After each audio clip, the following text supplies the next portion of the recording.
நண்பர்கள் அனைவருக்கும் வணக்கம். இன்னைக்கு நம்ம இந்த வீடியோல சற்று முன் தமிழகத்தில் மிக முக்கிய 12 அறிவிப்புகள் வெளியாகியுள்ளன. சோ அது என்னென்ன அறிவிப்புகள் அப்படிங்கறத பத்தி தான் இப்ப நம்ம பார்க்க போறோம். வீடியோக்குள்ள போறதுக்கு முன்னாடி இதுவரைக்கும் நீங்க நம்ம சேனலை சப்ஸ்கிரைப் பண்ணலைன்னா உடனே சப்ஸ்கிரைப் பண்ணிருங்க. அப்படியே பக்கத்துல இருக்கக்கூடிய பெல் பட்டனையும் கிளிக் பண்ணிருங்க. அப்பதான் நாங்க போடக்கூடிய அனைத்து பயனுள்ள தகவல்களும் உங்களை கரெக்ட் டைம்க்கு ரீச் ஆகும். இப்ப வாங்க வீடியோக்குள்ள போலாம். விவசாய கடன்களை முழுமையாக தள்ளுபடி செய்வது பற்றி அரசு பரிசீலிக்கும் என்று நிதியமைச்சர் மரியா வில்சன் உறுதியளித்துள்ளார்.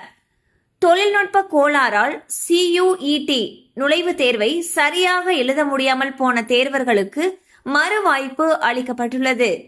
ஜவுளித்துறையின் கோரிக்கையை ஏற்று பருத்தி மீதான 11% இறக்குமதி வரியை மத்திய அரசு ரத்து செய்துள்ளது. லஞ்ச ஒழிப்புத்துறை இயக்குனர் பதவியில் நற்பெயரும் நேர்மையும் கொண்ட அதிகாரிகளே இருக்க வேண்டும் என்று சென்னை உயர்நீதிமன்றம் தெரிவித்துள்ளது. ஜூன் 4ஆம் தேதியில் பள்ளிகள் திறக்கப்படும் பொழுது ஆசிரியர்கள் முழுமையாக இருக்க வேண்டும் என்று கல்வித்துறை அதிரடியான உத்தரவை பிறப்பித்துள்ளது.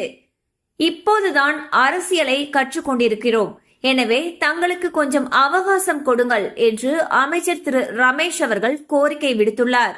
உள்ளாட்சி அமைப்புகளில் திட்டம் கட்டட அனுமதிகளை 24 நாட்களுக்குள் வழங்க வேண்டும் என்று அரசு உத்தரவிட்டுள்ளது. பட்ஜெட்டில் மகளிருக்கு மாதம் 2500 ரூபாய் குறித்த அறிவிப்பு இடம்பெறும் என்று நிதியமைச்சர் மரியா வில்சன் தெரிவித்துள்ளார். சிங்கப்பெண் சிறப்பு அதிரடி படைக்கு 2 சப் இன்ஸ்பெக்டர்கள் உட்பட 18 காவலர்களை தமிழக அரசு நியமித்துள்ளது.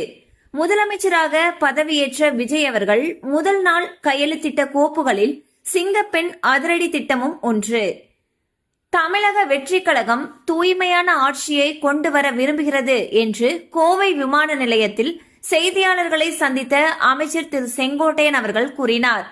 2025-26 நிதியாண்டில் 500 ரூபாய் நோட்டுகளுடைய புழக்கம் முந்தைய ஆண்டை விட 11.2% அதிகரித்திருப்பதாக RBI தெரிவித்துள்ளது. மின்துறை டெண்டர்கள் குறித்த விவரங்களை ஆராய 3 குழுக்களை அமைத்து அமைச்சர் திரு நிர்மல்குமார் உத்தரவிட்டுள்ளார். அவரது தலைமையில் நடைபெற்ற ஆய்வுக் கூட்டத்திற்கு பிறகு இந்த நடவடிக்கை மேற்கொள்ளப்பட்டுள்ளது. பள்ளி சீருடையில் வரக்கூடிய மாணவர்கள் அரசு பஸ்ஸில் கட்டணமில்லாமல் பயணம் செய்யலாம் என்று அமைச்சர் திரு தமிழன் பார்த்திபன் அறிவித்துள்ளார்.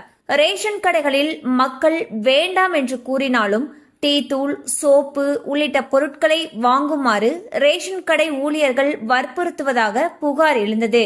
இந்நிலையில் அத்தியாவசியமற்ற பொருட்களை வாங்க மக்களை கட்டாயப்படுத்தக்கூடாது என்று அமைச்சர் கூறியுள்ளார். வரும் ஜூலை முதல் வாரத்தில் தாவேக அரசின் முதல் சட்டப்பேரவை கூட்டத்தொடர் கூடும் என்று தகவல் வெளியாகியுள்ளது. அப்பொழுது முதல் பட்ஜெட் தாக்கல் செய்யப்படும். இதில் 110 விதியின் கீழ் முதலமைச்சர் திரு விஜய் அவர்கள் முக்கியமான அறிவிப்புகளை வெளியிடுவார் என்று கூறப்படுகிறது. கண்டிப்பா அந்த அப்டேட் உங்களுக்கு பயனுள்ளதா இருந்திருக்கும் நம்புறோம். மேலும் இது போல அப்டேட்ஸ் உங்களை உடனே ரீச் ஆகணும்னு நினைச்சீங்கன்னா நம்ம சேனலோட தொடர்ந்து இணைந்திருங்கள். தேங்க்யூ ஃபார் வாட்சிங்.